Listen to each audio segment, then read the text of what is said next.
So the alternator is down there. So I think the easiest way to get that out is either going to be intake manifold or intercooler off. Either way it sucks. So the first thing I'm going to look at is if it's actually charging at the alternator or not. So I'll start her up, get it running, and put the multimeter straight onto the back of the alternator.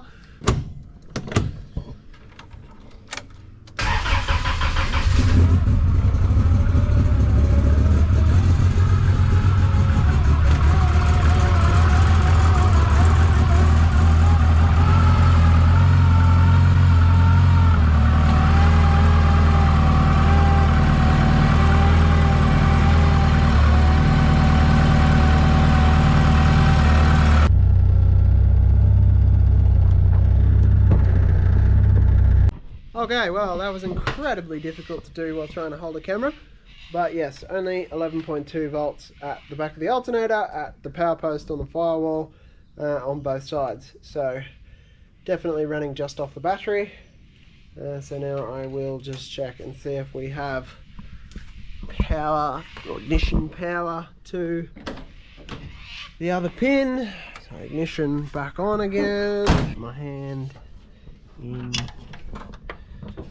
down. God. We joke about the small hand thing, but really, it would be very handy. Hopefully you can see, because I'm very difficultly holding this. Yes. So we've definitely got ignition power at the alternator, and we're definitely only seeing 11.5 volts while the engine's running out of the back of the alternator, so it's pretty cut and dry that the alternator's not working. So we'll get it off. I suspect it's probably thrown the windings, but we won't know until we get it off, so I'll do that. If that's the case, I will have to replace it or rebuild it and put a underdrive pulley on it. Got my new alternator. I've got this really big box for this really tiny pulley.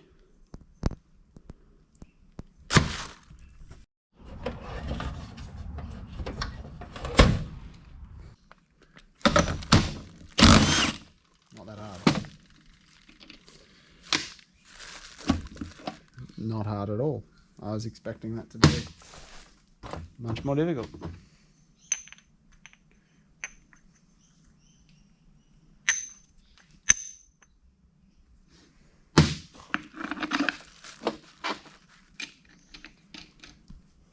What's the torque?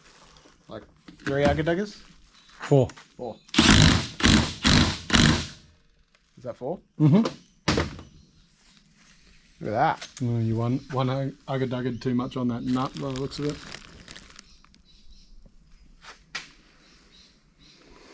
Always one too many.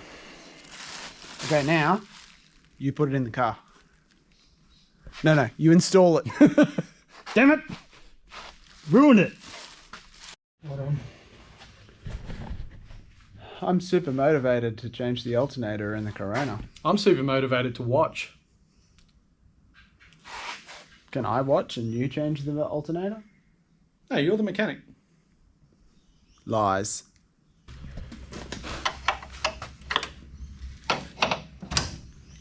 Do we want to put a timer on it? No. It takes that long, okay? That's how long it takes.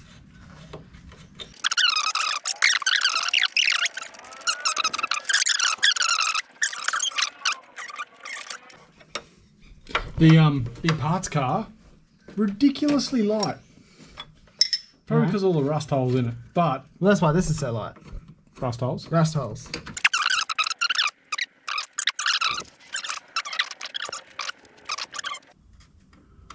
Generally, this is what you have to do to change an alternator, hey? I feel like you're just making it more difficult than it needs to be, so that when you don't meet the time limit, you've got an excuse.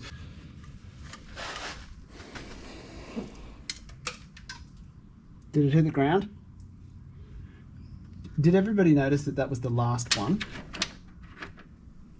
It's always way, huh? I feel like I'm going to have to pull the catch can out because I can't get that arm underneath here. No, I cannot get my arm underneath there. That's not for arms. Do you know what this car needs, Andrew? More space? A quick release front end. I think that's a whole different game. Let me suggest that again when this thing is turned up and needs to be pulled apart after every meet to repair something. When that happens, let's just get a different car. Okay. That's a fast haircut too, by the way. I did it because I knew that you were coming. Did you do it yourself? No, my wife did it. Does that count? She did good. It's a home job. You want to know how you know that you are an old married man? Yeah. When you get your wife to use the clippers to shave your eyebrows because it's so hot that the sweat is pushing your eyebrows into your eyes and you actually physically, have like 30 mil long eyebrows that you're pushing up out of your eyes. I'm older than you and I don't have that problem. Yeah, well, how long have you been growing that beard? 20 years? No, so I'm 10. 10 years and it's only that thick. Are you taking the intake manifold off? Yes. Oh, this, I'm out. There's only just 3 more bolts and we'll come off. 1 minute, 37 seconds later.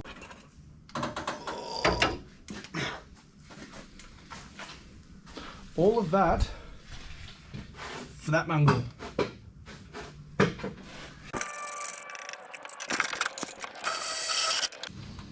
While all this shit out, it'd make sense to pull that stuff off and send it for coating.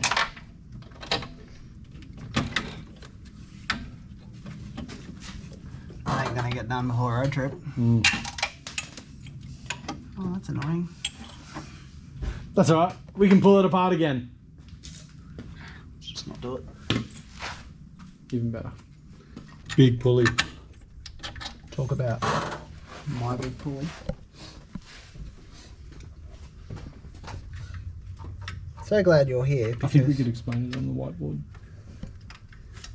On the whiteboard, you reckon? Mm-hmm.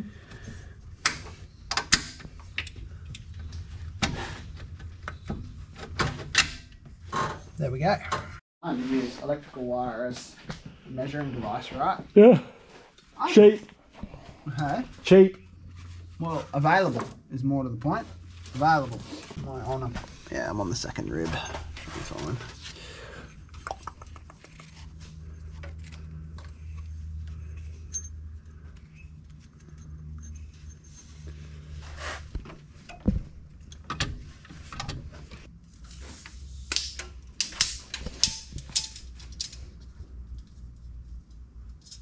$8.65. You know how you said 10 mil?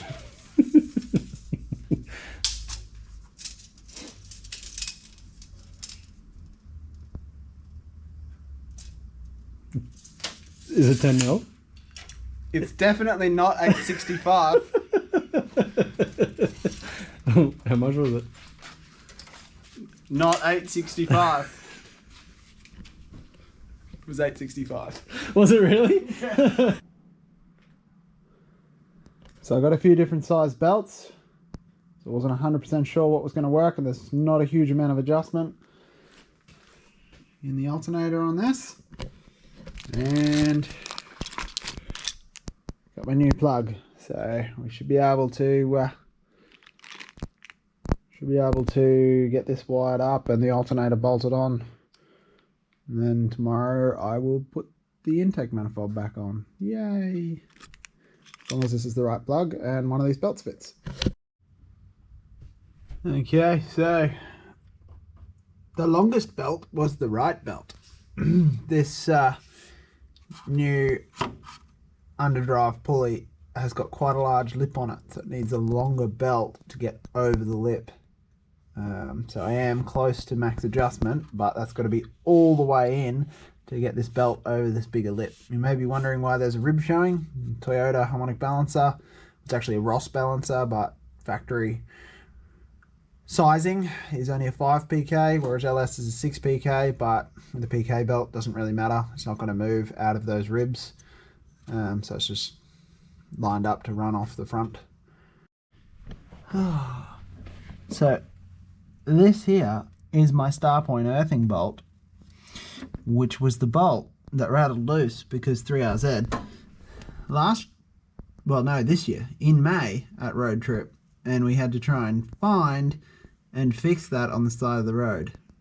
Nice and easy to get to when there's an intake manifold off, not so easy on the side of the road. So I've just nipped that up again, made sure it's super tight. Made the new cable down from the power post to the starter, and I'll do another cable from the power post to the alternator. Rather than looping them together, they'll both come off the power post up, or the pass through, sorry, on the firewall.